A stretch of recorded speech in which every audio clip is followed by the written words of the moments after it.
What's up, friends? It's VoltFireCourt, and welcome to my first Xenoblade Chronicles 2 video. Now, if you guys don't know, Xenoblade 2 is my second favorite game of all time, recently taken over by Nier Automata. But that's besides the point. Today, I'm going to be counting down my top 5 favorite unique enemies. Now, inside of Xenoblade, there are the normal enemies, there are the boss enemies like Malos and, the story-related ones. But then you can go inside the wild and find the unique monsters, which there are, I don't know how many, but they range all the way from like level 8 to level like 130. If they're past level 100, they're considered super bosses, but I'm ranking all of them. If they have the little unique insignia on them, they're unique monsters, and that's what I'm going to title a video. The Top 5 Xenoblade Chronicles 2 Unique Monsters. Alright, so I have a list here, and we're just going to go through it. Alright, starting in the number 5 spot, we have the Relentless Ardran. Now, this holds quite a bit of significance for me, and you might be like, what the fuck is this? I've played Xenoblade 2, there are so many cool enemies and so many cool designs, but you chose the weird cow guy? Well, let me explain. So, this is the only unique monster here that is not considered a super boss, because it's only level 99. One more level and it would be a super boss, but this is actually held to a side quest inside the game where you feed up a little baby all the way until it's this big, old, unique monster. And you might be like, what? Okay, pretty boring. Like, sure, you might have some connection by doing the side quest, but let me explain. So, if you guys have played Xenoblade 2, you probably know that there's a gacha system, or like a weird random pull system, to get the rare blades inside this game. And about 2 years ago, when I was really struggling to get the last few characters, I looked up some tutorials on how to grind the core crystals, specifically the legendary ones. And I'm not going to get too in-depth inside of it, but the tutorial I found said you gotta do driver combos and just keep mashing and killing this poor dude. So I've probably killed this dude no less than like 50 times, not fucking 50, like 200 times. And when I finished out Affinity Charts and I was excited to try out a character that I optimized, I always tried it out on this dude since I'm used to him. Now, he doesn't really have anything going for him on my list. I just have like some ways to beat him. So he has the 10% chance to drop the legendary core crystal, and he can be a little annoying because he has the poison effect, which can give you stench, which makes your blades walk away from you a little bit. Not existent. He's really kind of easy to beat. The only thing that's kind of cheesy with him is he can push you like off into the water, but that's only happened to me like 2 times. You're probably seeing me jumping into the water right now. But that's pretty much it. That's why he's number 5. I have a connection to him, but he's not cool, not that hard to beat. I just love him. He's my child, my baby. On to number 4, we have the Chickenheart Mara. I really hope I pronounced that right. And you might be like, you should probably know these off your heart. No. This dude actually became one of my favorites like only 2 weeks ago when I started playing this game again. So I remember fighting him and him being quite annoying, but I didn't really remember why. And when I was making this list, I had to go and revisit some of the cooler ones, like, okay, let's see who deserves to be on this list. Now this dude's level 120, and he's a part of the weird ferret class of enemies, which most of the small dudes inside the game, they don't have that much health. He doesn't look like a super boss. That's where you're wrong. This dude's evasion is off the walls. You can't hit him at all when he's doing his whole pew attack. The only way you can kind of easily beat him is by chain attacking him, and it's also really hard to hit him and build up a chain attack. So it's best to build up a chain attack beforehand, walk up to him, and then immediately chain attack. But I feel that an enemy that requires that kind of preparation just to have like an easy time beating him is pretty annoying. Because I feel that the only way that enemies can be difficult if you're not inside the challenge mode is either preventing some kind of effect, like if they're immune to being broken, so they can't have driver combos done to them, or if they just dodge everything straight up.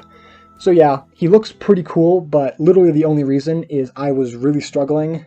Yeah, you actually probably see me dying here inside the video. I don't know if I got footage of that, but yeah, he is a lot harder than you'd think.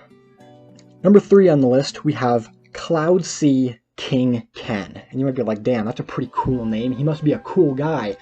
He is. This is a total David versus Goliath moment.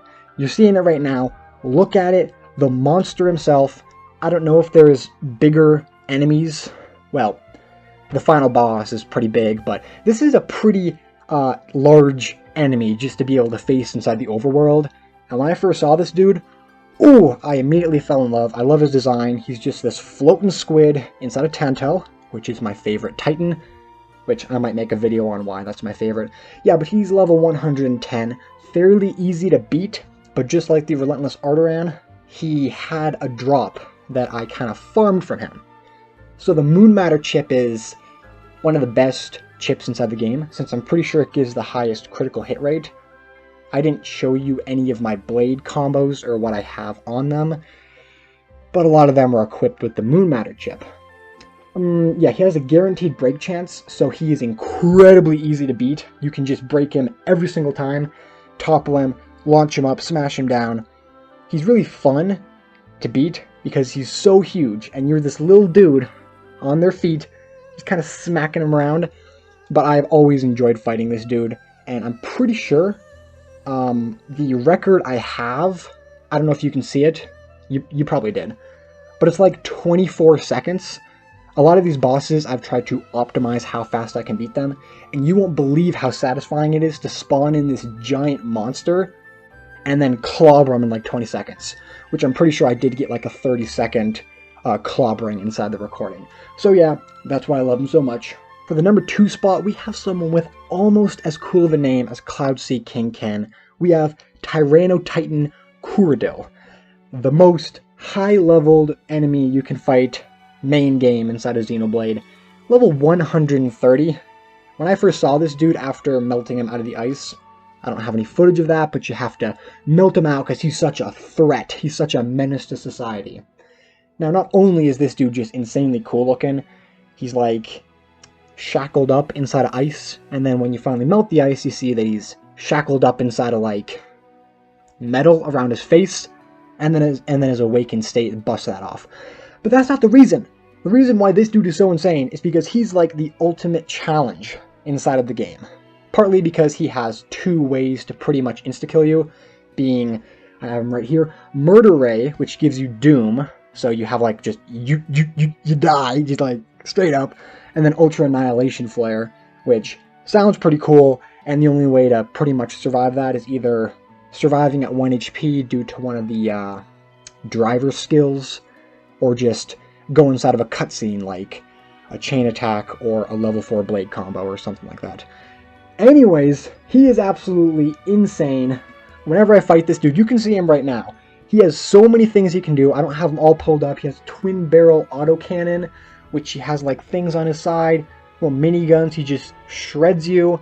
I'm pretty sure I was using Tora inside of this section, who, he's pretty broken, so I probably could have used someone else. But you get the picture. If you guys have played this game, you probably know how much of a menace this dude is.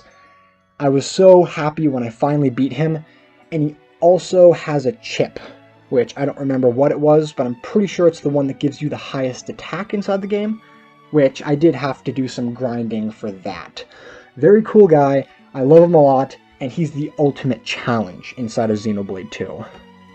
Alright, so after that crazy description of Tyranno-Titan, you're probably like, okay, who the fuck can be number 1? Well, I don't really know if I'd count this, because it's kind of story-related, but it's also a unique monster, so I'm going to count it just because it's so unique and so cool. For the number 1 spot, we have Artifice Orpheon. Orpheon? Yes, it is level 117, and you probably already know who that is, because it is technically a story blade, or a story monster. It's the weird serpent that's guarding the world tree in like chapter 3 or something like that. Whatever. So, this dude, I really thought I was going to fight him when he first showed up inside the story. But no, they don't do anything with him until you beat the game. I checked on the wiki, and he only shows up after you get to like the final area where you're going to fight the final boss. Other than that, he's gone. And I actually didn't know that you even had a chance to fight him until I saw someone inside of a YouTube video just kind of fighting him. And I was like, how do you fight that dude? Is that like a hidden special boss, or is like that like a side quest? No, I don't think there's a side quest attached to it.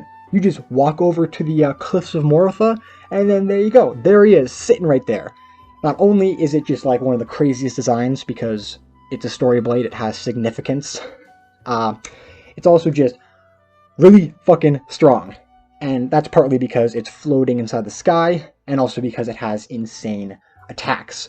So I haven't memorized his attacks as well, since he doesn't have any grindable things. You do have to fight him to unlock the little hatch inside the world tree that gives you the dilation chips, or the chip that gives you the highest defense inside the game.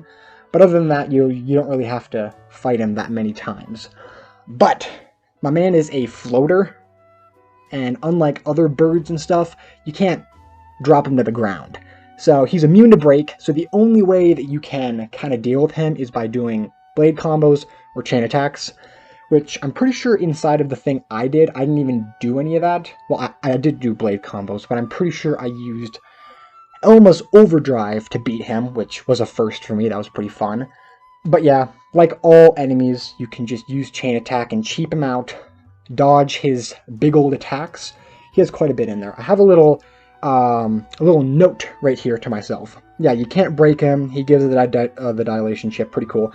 But I wanted to fight it when it appeared in the story, but fighting it in the post-game made it feel like you were chasing to fight it instead of being forced to fight it. So you were like taking the challenge instead of, oh, here you go, which made it feel a lot more special. So paired up with that, I feel it's a little cheap. I don't really have any honorable mentions, but yeah, that's my list of the top 5. This is a first for me, doing a top 5 like this. Probably didn't give too many good reasons, but you know, I don't need good reasons. It's my own opinion of why I think these dudes are cool. You guys can comment your own down below if you remember the unique monsters. This game's probably not popular enough to have this kind of content made towards it, but it's my second favorite game. I've dedicated like 700 hours to it. I kind of want to talk about it a little bit. Yeah, so that is it. Those are my top 5. Thank you all for watching. Hope you enjoyed. And keep on the lookout for my videos.